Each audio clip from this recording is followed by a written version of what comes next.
आज की इस भागदौड़ भरी ज़िंदगी में हमें कुछ पता हो या ना हो, लेकिन कुछ बेसिक चीज़ों के बारे में जानकारी तो होनी ही चाहिए, क्योंकि आज का जो टाइम है वो टेक्नोलॉजी का टाइम है।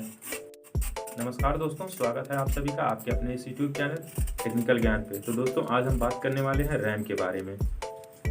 और ये रैम क्या है, और इस शब्द से ऑलमोस्ट सभी स्मार्टफोन यूजर्स परिचित हैं, क्योंकि जब आप मोबाइल लेने जाते हैं, कोई नया मोबाइल लेने जाते हैं, तो आप सभी के मन में यही सवाल रहता है कि हमको कितने GB रैम वाला मोबाइल लेना चाहिए, जिससे कि आगे चल के किसी भी परेशानी का सामना ना करना पड़े। और अगर रैम की बात की जाए तो मोबाइल हो, कंप्यूटर हो, लैपटॉप हो या टैबलेट हो, जिसमें ये बहुत ही इम्पोर्टेंट रोल प्ले करता है, क्योंकि इसके कारण ही कोई भी डिवाइस बहुत ही बेहतर काम करती है। तो आज हम बताने वाले हैं कि रैम क्या होता है और आपके मोबाइल या कंप्यूटर या लैपटॉप में कितना रैम होना चाहिए। तो सबसे पहले हम आपको बताते हैं कि रैम का full form random access memory होता है। तो आइए मैं इसे एक सिंपल एग्जांपल के जरिए समझाने की कोशिश करता हूँ। मान लीजिए आप एक ऑफिस में बैठे हुए हैं और आपको काम करने के लिए एक फाइल चाहिए होगी, और फाइल किसी दूसरे कमरे में रखी होगी। तो जब भी आपको काम करना होगा तो आप दूसरे कमरे में जाएंगे और फाइल को लेकर आएंगे और डेस्क पर रख कर आप उस पर काम करने लगेंगे। लेकिन एक समय ऐसा आता है कि जब आपको एक साथ बहुत सारे काम करने होते हैं और इसके लिए आपको बहुत सारे फाइल्स की ज़रूरत पड़ेगी। तो इस ज़्यादा काम के लिए और ज़्यादा फाइल्स को रखने के लिए एक आपको बड़े डेस्क की ज़रूरत पड़ेगी। तो जब आपको कोई सा भी काम करना होगा तो उस डेस्क से वो फाइल उठाकर आप काम करने लग जाएंगे, और जब आपका काम खत्म हो जाएगा तो आप उन सारी फाइलों को उठाकर वापस से उन्हीं सारे कमरे में ले जाकर रख देंगे। तो जो रैम होती है मोबाइल में, वो कुछ इस तरीके से ही अपना काम करती है। और वो जो दूसरा कमरा है उससे मान लीजिए आपका अपना इंटरनल स्टोरेज है, जिसमें हम सारी फाइल्स और एप्लीकेशंस रखते हैं। तो यहाँ इसका काम जो है आपके आदेश के अनुसार किसी भी एप्लीकेशन को ला करके रन कराना होता है, क्योंकि किसी भी एप्लीकेशन को ओपन होने में कुछ सेकंड्स का टाइम लगता है। और ये ऐसा इसलिए होता है क्योंकि रैम की स्पीड बहुत ही फास्ट होती है और ये आपके इंस्ट्रक्शन के मुताबिक ही काम करता है। और आप इस बात से ही अंदाज़ा लगा सकते हैं कि 1 GB रैम बनाने में उतना ही खर्चा आता है जितना कि 16 GB का इंटरनल मेमोरी बनाने में आता है। तो CPU को जो फाइल चाहिए होता है, रैम उन्हें जल्दी से जल्दी भेजने का काम करती है। और जब आप किसी भी गेम को इंस्टॉल करते हैं तो आपके रैम में नहीं बल्कि आपके इंटरनल स्टोरेज में स्टोर होता है, और जब आप उस गेम पे क्लिक करते हैं उसको प्ले करने के लिए, तो आपके इंटरनल स्टोरेज से सीधे रैम पे मूव होके रैम उसको रन कराने लग जाता है।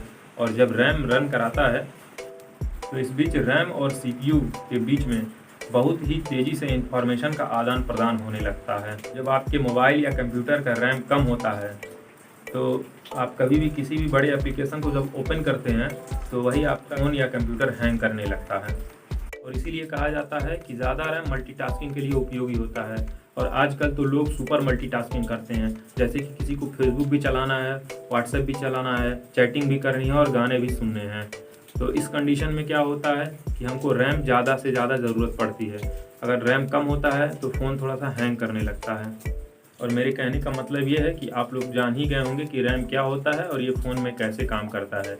तो प्रेजेंट टाइम में अब हमें, अगर हम कोई फ़ोन ख़रीदने जाते हैं तो उस फ़ोन में कम से कम 2 GB रैम रहना चाहिए, या फिर हमारे बजट के अनुसार या फिर आपके बजट के अनुसार आपके पास जितना पैसा हो, 2 GB रैम से ज़्यादा चाहे 3 GB, 4 GB, 6 GB रैम, मतलब जितना आप चाहते हैं उतना आप अपने बजट के अनुसार खरीद सकते हैं, क्योंकि जितना ज़्यादा रैम रहेगा उतना आपके लिए फ्यूचर में भी बेहतर रहेगा। जरूरी है क्योंकि आजकल के सभी एप्लीकेशन का साइज़ धीरे धीरे बढ़ रहा है। हम बात करते हैं जैसे फेसबुक की, यदि हम अपने फ़ोन में फेसबुक ही ओपन करते हैं तो 200 से 300 MB रैम खर्च ही हो जाता है। जैसे हम उस एप्लीकेशन को ओपन करते हैं वैसे हमारे जितने भी, जैसे हमारे 2 GB रैम है, उस 2 GB रैम में से 200 या 300 MB कंजप्ट हो जाएगा, और बाकी के जितने बचे रैम रहेंगे, यदि हम उसके बाद भी यदि कोई दूसरा एप्लीकेशन ओपन करते हैं तो जैसे हमने 200-300 MB मान लीजिए हमारा 2 GB रैम में से कम हो गया, तो उसके बाद जितने बचे रहेंगे, यदि हम कोई दूसरा एप्लीकेशन 100 MB का ओपन करते हैं तो जितने बचे MB रहेंगे उसमें से भी 100 MB खर्च हो जाएगा। तो जैसे जैसे फ़ोन मतलब अपग्रेड आप करेंगे वैसे वैसे एप्लीकेशन भी अपग्रेड होंगे और धीरे धीरे उनका साइज़ भी बढ़ता रहेगा। इसीलिए क्यों ज़रूरी है कि आपको ज़्यादा रैम ज़रूरत पड़ेगी, बाद में आपका फ़ोन हैंग ना करे, हीट ना करे। तो आई एम श्योर कि आप लोग अब रैम के बारे में काफ़ी कुछ जानकारियाँ हासिल कर चुके होंगे, और आप लोग आसानी से जब कभी भी फ़ोन ख़रीदने जाएंगे तो आप पता कर सकते हैं कि आपको कितना GB रैम लेना चाहिए, और आप अपने भी जान गए होंगे और दूसरों को बता भी सकते हैं कि आपको कितना GB रैम लेना चाहिए या कितने GB रैम वाला फ़ोन ख़रीदना चाहिए।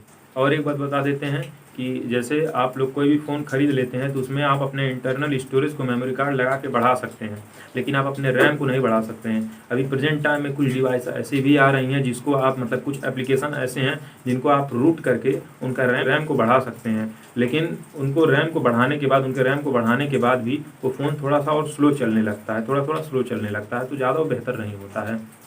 तो उम्मीद है आपको रैम के बारे में पूरी जानकारियाँ मिल गई होंगी। अगर वीडियो अच्छा लगे तो लाइक करें, कमेंट करें, शेयर करें और उस बेल आइकन को ज़रूर प्रेस करें, सब्सक्राइब करें ताकि हमारी वीडियो पहले आपके पास पहुँचे।